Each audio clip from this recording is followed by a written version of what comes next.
Boom! There it is, ladies and gentlemen. The Matrix, probably one of my favorite movies of all time. Well, the saga, anyways. And if you're ready to take that red pill, kind of open your eyes into something a little bit different, then this episode's for you. Let's get ready to rock this one. Here we go. Shut up and sit down. Look, a business can give you everything you want in life. Prestige, wealth, freedom. It can also take everything away from you. This show is for those who are willing to take that risk. These are the real life stories of entrepreneurs. But before we start, I have one small favor to ask. Please leave a comment. It can be advice, critiques, tips, feedback, or share this with someone because your engagement is the most valuable and most powerful form of social currency. So thank you, and welcome to another episode of Business Buzz. So question for you. Are we living in a simulation? Some might say we are. They may say we're stuck in the rat race, or maybe we're plugged into the matrix. There are many of entrepreneurs who struggle to find the pathway to success. They struggle to get clarity in who they are and what they're doing in business, and even what products they're going to sell. Today's guest is here to help us get that clarity. So if you're ready to make big things happen, then this episode's for you. Let's welcome to the show, Mr. Jerome Myers.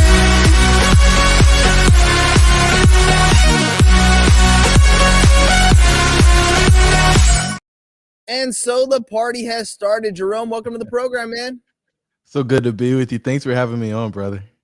Yeah, man, let's do this thing. All right, the Matrix. First of all, I was reading your bio and I saw the whole red pill. I saw this whole exit from the rat race thing. And it's funny because literally you have a live studio audience. And today in class, we're literally playing cash flow. The objective is to exit the rat race and trying to figure this stuff out for life.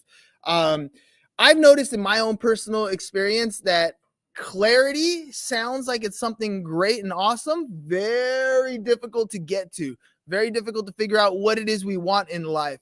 So I'm gonna start off with today's interview with how did you get the clarity for your message, and how did you get to this point in your life where you're helping people find that clarity? How did I get the clarity for my message? Trial and error. I think all of us start out by somebody telling us what we should do and what they think is best for us, and try to help us identify our talents and kind of navigate us to that place that we say we might want to go. But in the grand scheme of things, most people don't actually do what they think they want to do, or the things that they like. They go do what somebody else told them to do, because in my case, they told me it was going to pay well.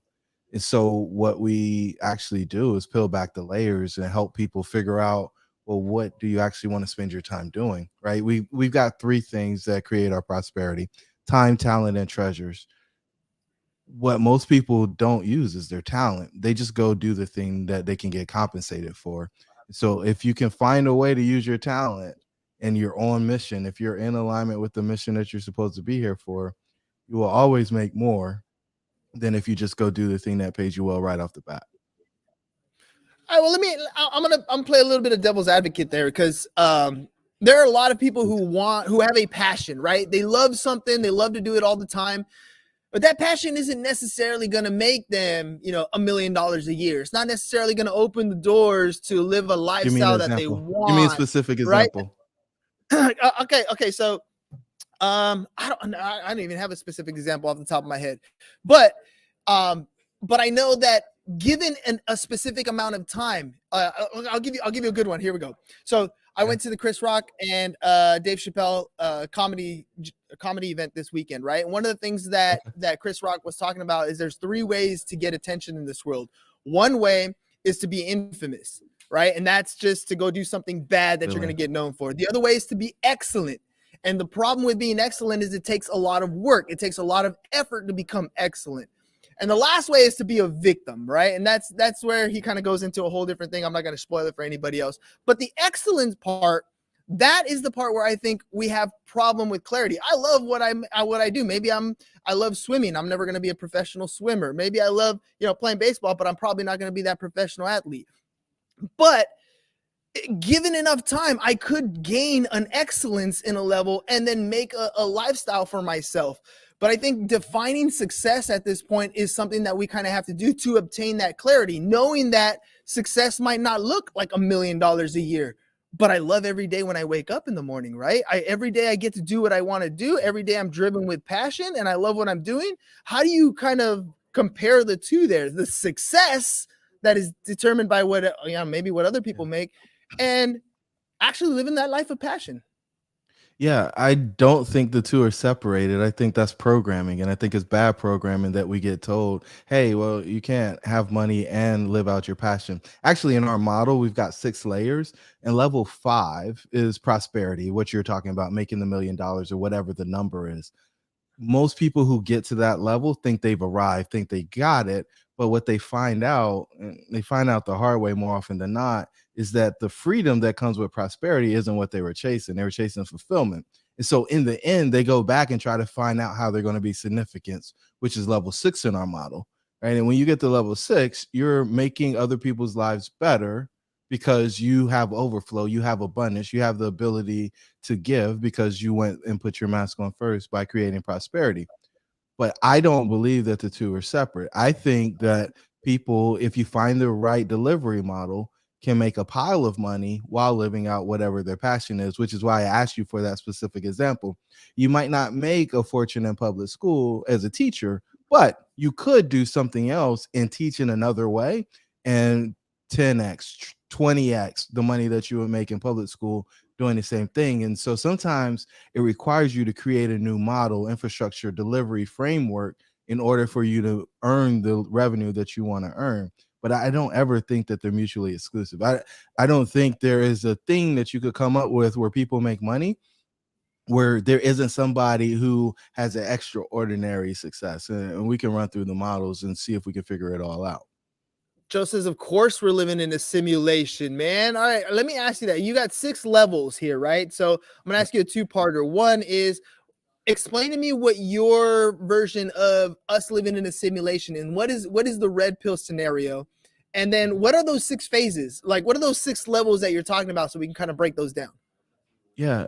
So the simulation is you pick whatever institutions you go through, they're all programming you. You watching TV, it's programming you. The algorithm in LinkedIn is programming you. It shows you more of what you think you want to see until you change it or you say, I'm not interested in that. And you can adjust the environment that you're in if you're willing to say, I'm going to be intentional about the things that come to me versus just accepting or receiving what is presented to me. And I think that's the red pill moment. It's when you decide I have a choice. I don't have to just accept things as they're presented, but I can question everything. And that's everything from religion to the way that the books are written in schools to what you're presented on the news to you pick the thing. Everything is questionable. And then once you find what you believe to truly be your truth, then live on that program, not the program that was presented to you, because more often than not, that program is presented to you so that you can be controlled or manipulated. And I think that is kind of the miseducation that we experience here in America. Now, the red pill framework is 6 levels. We talk about it in the 4 components. And so first we want to reduce stress, then we want to improve health. After we improve health, we want to create prosperity. And then the final step is creating a lasting legacy. Now, the reduction of stress is comprised of 3 components: your self-image, the relationships that you're in, and your work. All of the stress in your life comes from those 3 things. From there, once we turn down the stress, we can improve the health. Because what happens is we do self-destructive habits in order to numb the stress that's in our life. Those self-destructive habits negatively impact our health. So we want to turn down the stress so you don't need the negative habits. Then we can do positive things that are going to improve our health: exercise, diet, meditation, work on our metabolism, the nutrition, all of those things. From there, we'll go up to prosperity. I think everybody knows somebody who's been prosperous but doesn't have good health. We don't want people to go backwards, so we focus on health before we get to the prosperity. And the other piece of that is if you're not in peak performance condition, it's going to be really difficult for you to maximize the prosperity piece of your life. Now, most people stop there, and we talked about this place where you find freedom in your prosperity, but then people start asking a couple of questions.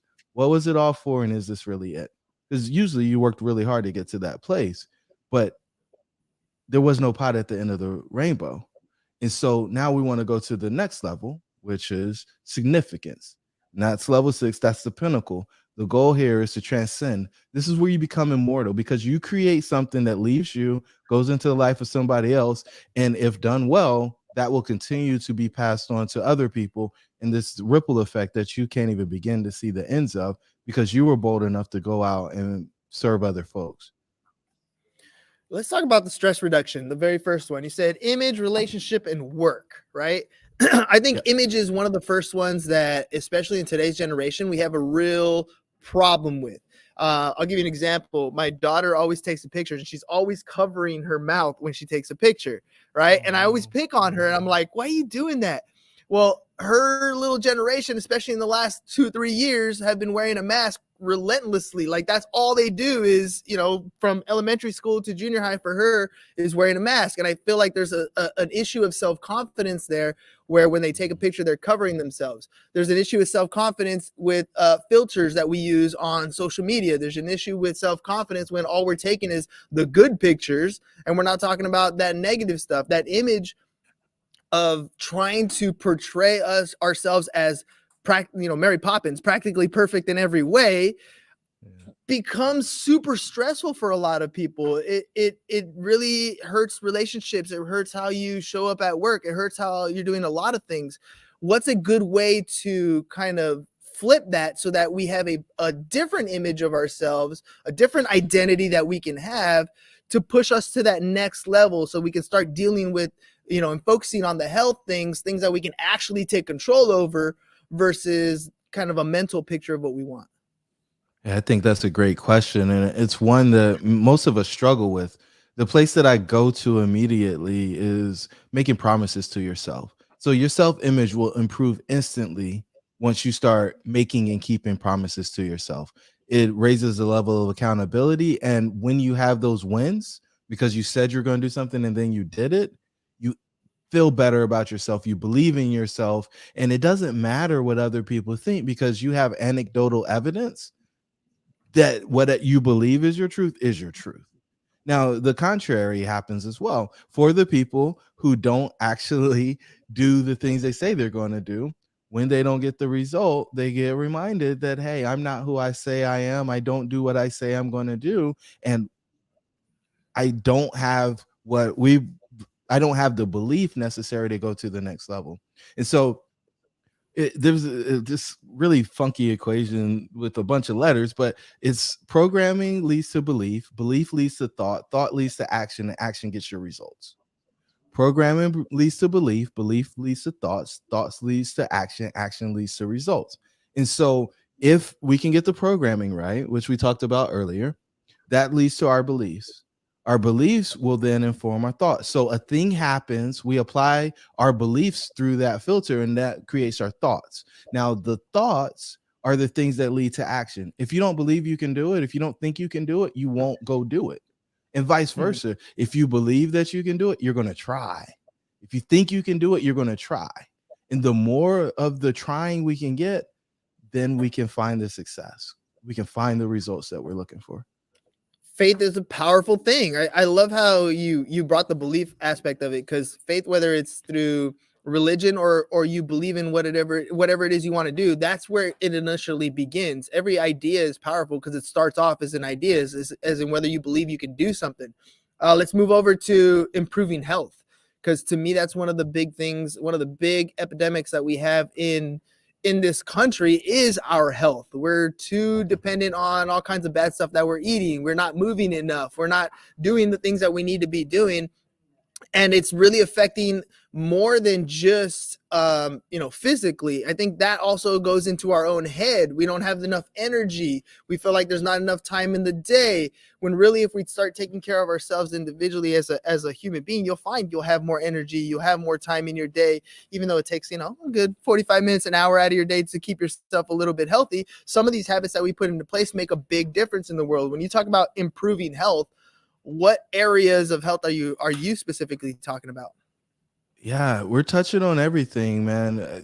We've got this acronym and it's kind of long, but it's a silver bullet for health, right? And so the top level is metabolism, right? We want to get the metabolism right because that will allow you to process the things that you put into your body. Now, on the flip side of that, nutrition has to happen as well because it's going to lead into the metabolism. Sleep, spirituality. There's a number of different pieces, right? There is a word for each letter in bullet, and no, they don't all start with the letters that are in bullet. We had to move them around and shift them around to get it to work. But the whole point is we want people to work on metabolism, nutrition, sleep, spirituality, movement or exercise, and hydration. If you do those things, you're going to end up in that peak performance condition every single time. And I know we're in hustle culture. I know a lot of people don't believe that you need to get sleep, but sleep is where you rebuild. It's where you refresh your mind. And it's where a lot of the calorie burn happens if you got the right metabolism and nutrition stuff going on. Hey man, I like the hustle culture. I'm all about it, but I also believe that like I wake up at 4:20 every morning, right? But I love sleep. People think it's the opposite. You wake up that early, you don't like sleep. No. I love sleep probably more than you do because I actually plan when I go to sleep at night. Like there's a point when I'm going to hit the sack and I have to go to bed. Like, dude, 8:30, I better be almost ready to be in my bed because I got to get up the next morning. I need my 7 to 8 hours of sleep. I prioritize that. I make it that important because it's part of my identity so I can wake up and do what I need to do that next day. Dude, sleep makes a big difference to me in almost anything we do. Let's move on to prosperity. All right, so we talked a little bit about it. I want to kind of hone in on this. Different levels of success. So I teach a class called Financial Algebra. A lot of my students struggled with school throughout their high school years. And so, we're getting towards the end of the year now. They're looking at, June's right around the corner. We're going to be graduating and they don't all know exactly what they're going to do after high school. And I'm trying to tell them, that's okay. I didn't know. Hardly anybody knows. I speak to peers that are my age right now, 40 plus. They still don't know what they're doing with their life. Right. Yeah, but in order for them to achieve prosperity, how does one kind of define that for themselves, especially when they're early on, they don't really have a clue as to where they're going to go? Yeah, so we created a three-circle Venn diagram, right? It's got time, talent, and treasures as the three major circles. And so if you have time and treasure, but you don't have talent, you end up unfulfilled. If you have time and talent, but you don't have treasure, you feel underpaid. If you have talent and treasure, but no time, you feel unrested. So the goal here is to get in the middle of all three of those where you're using your time, talent, and treasures. That's what we believe is true prosperity. Nobody wants to have a lot of money and no time. There's no freedom in that. Nobody wants to have all the treasures and not be able to use their talent. They're going to be bored. They're going to be unfulfilled. And so the goal here is to have your time, talent, and treasures all overlap. You be able to use that in a way that serves first you and your family, and then the broader community that has a problem that you're interested in serving on the next level, which would be significant. Well, let me ask you this, because Abdul dropped this on the screen here. He says, since you're talking about these amazing life things, I want to know about work-life balance, balance work and life relationships. What are your thoughts on that? Me personally, I don't believe there is a work-life balance. I think you're doing one or the other, and you got to be okay with the time that you give to each. But what's your perspective on that? Do you have a work-life balance? We don't believe in balance. So for the young man who asked the question, I want you to stand up since we're here, right? Stand up. Balance your weight on both feet. Balance your weight. Now take a step without unbalancing. You can't. You can't. I want you to think about a scale. A scale that's in balance has what on it? What does it read? 0. Every single time. That's not what anybody's looking for, I don't think. So people are looking to be centered. They're looking to move through. And so what I believe we're looking for is to be able to show up as we are, wherever we are. So no need for a mask. And then I think we're looking to be present in the space that we're in. Now, if you don't allocate the resource, if you don't allocate time to the thing, then you will have an issue with whether or not you're working or if you're doing whatever life is. But I think the people who are most passionate about what they do, they're doing what they do. And it's just activities that get paid for and activities that they don't. And I think once we separate the fact that, oh, work is this thing that I have to do that I don't really enjoy doing, and it's just an activity that people will trade you dollars for you doing what you do related to that activity, things get really simple. And I guess the other word to introduce here is boundaries. Once you set the boundaries after you allocated the time to do the thing, then stay true to that. Right. If you have a job and you need to be home for dinner at 6 o'clock, well, and it's a 30-minute drive, you better be leaving at 5:30, regardless of what's going on. Right. If you set firm boundaries and hold to those boundaries, you don't have to have a balanced conversation because you're living an intentional life. Living life by design. So I love how, by the way, the other bro hops on here, says, excellent interview. Thanks, James. All right. We're talking here about the whole idea of prosperity, right? And making it happen for the lifestyle that you want to live. And I like living life by design. I teach high school, but I'm teaching the class that I actually want to teach. I talk about the subjects that I actually want to teach in class. So we get to teach the kids. I mean, literally, they're playing cash flow, helping them how to balance their checkbooks. We've talked about independent living, how to buy a house. We talked about automobile ownership. We're going to be talking about taxes next semester, like all the stuff that I normally would want to be doing. This is why, for me, I always tell people teaching is the best part-time job in the world, because I don't quite honestly see it as a job all the time. And I'm doing what I would be doing. I'm opening doors for students that they maybe didn't even know these doors existed. And at the same time, I started this podcast. Now I'm able to bring it into the classroom so that entrepreneurs like you can share their perspective and maybe open doors to students that I didn't know were available, right? Literally, I've created this life where I get to do all the cool things that I want to do within those same boundaries that I'm already doing them in. And to me, it's leaving one of those lasting legacies. I always talk about creating video content. And I love creating video stuff because at the end of the day, like I always talk about my kids never knowing my grandparents, right? I mean, they passed away before they were alive. So all I could do is share with them my memories of them. But my grandkids or great grandkids, they could be watching this video right now. They'll know exactly what I sounded like, what my humor was like, you know, what I like to talk about, what I like to say. They know all about that. That's my legacy that I'm leaving behind. What does your program talk about when you're talking about leaving a lasting legacy? Yeah. So lasting legacy, we got 4 main components to that: scalable community, unique talents, a problem to solve, and self-sustaining resources. A scalable community, unique talents, a problem to solve, and self-sustaining resources. If you have all those things, then you'll end up with a legacy. You'll end up significant. And then if not, if some of those things are missing, then you'll have some of the elements that come with people who are pursuing legacy or significance, but unable to capture it because they're trying to fix things. Maybe they don't have enough resources. Maybe the impact isn't at scale and they feel like, hey, this wasn't really worth the effort that it required for me to do it. Others just end up with this passion project that doesn't actually make a real impact for a large number of people. And then the other one is just an unfulfilling mission, right? When you don't have the use of a real problem to solve, or you don't have a scalable community, you end up in this place where it's unfulfilling because you don't see impact. You don't see a bunch of change.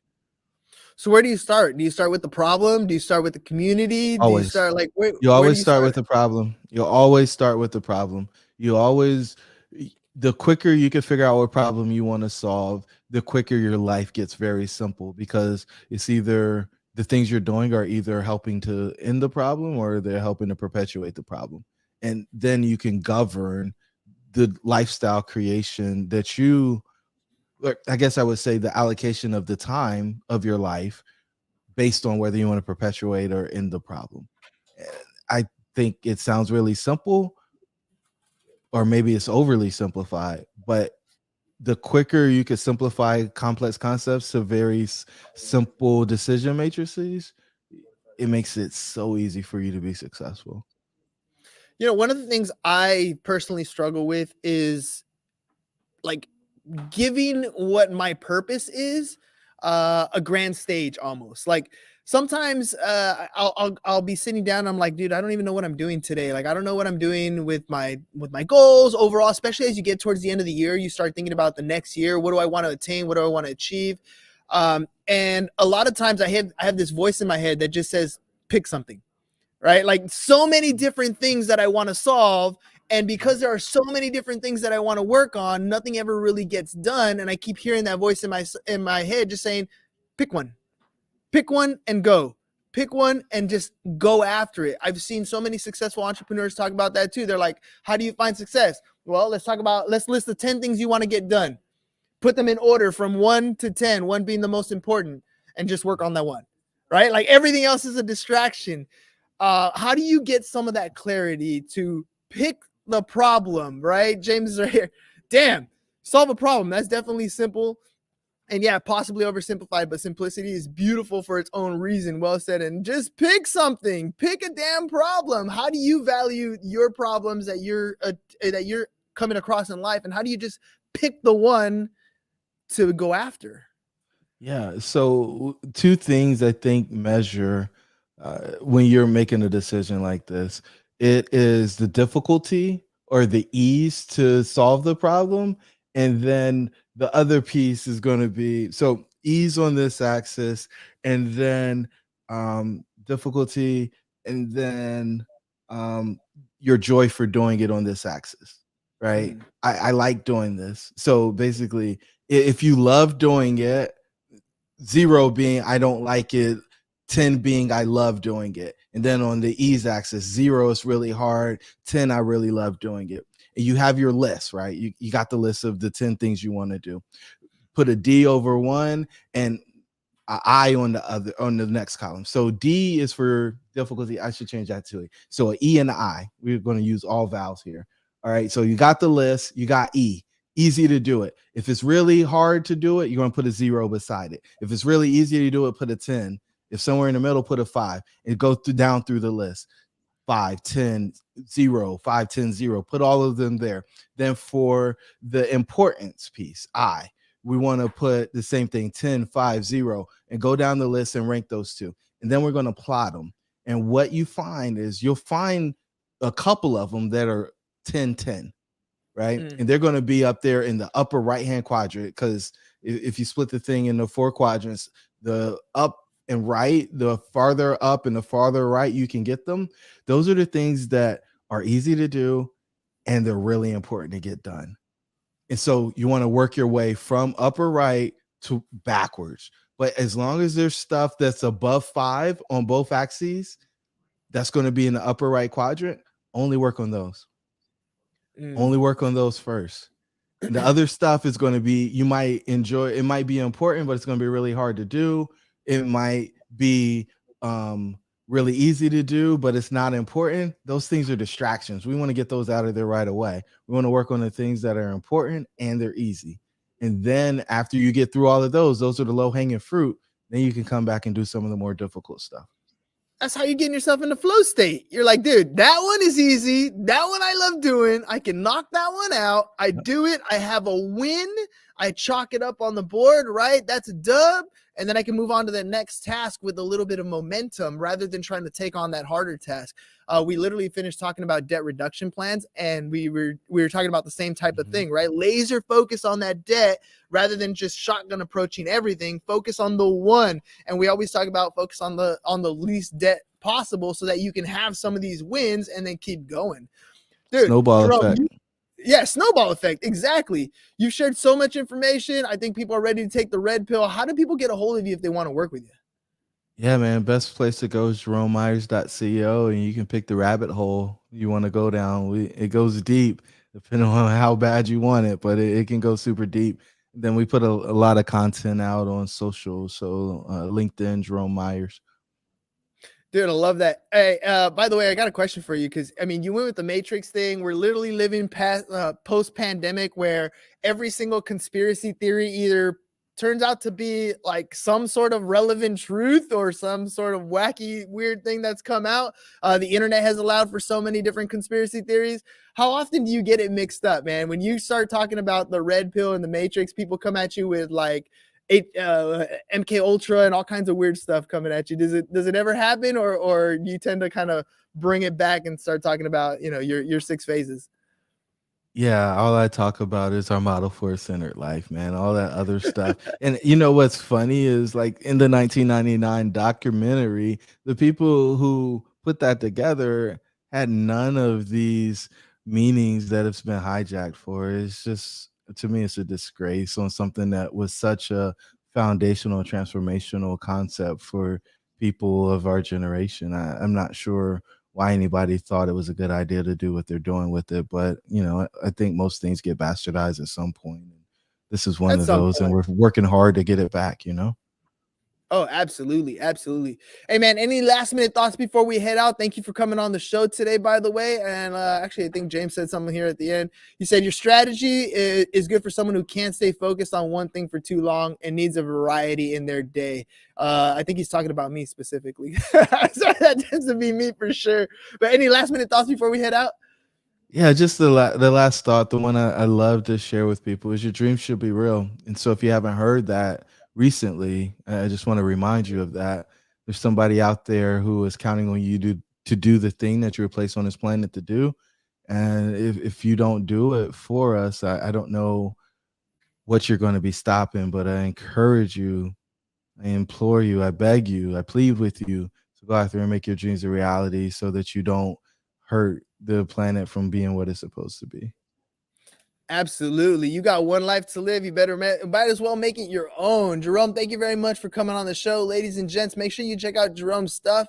His website scrolling across the bottom, but in case you're listening to it, it's jeromemyers.co,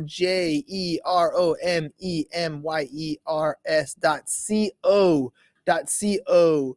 All right, ladies and gents, Jerome, thank you very much for coming on the show. We'll catch you guys on the next one. Peace. And we're out. It's over. Go home. Is your business in need of marketing? Try starting a podcast. But not just any podcast. Podcast like a pro. We can show you how to take your business from being invisible to becoming a brand people trust.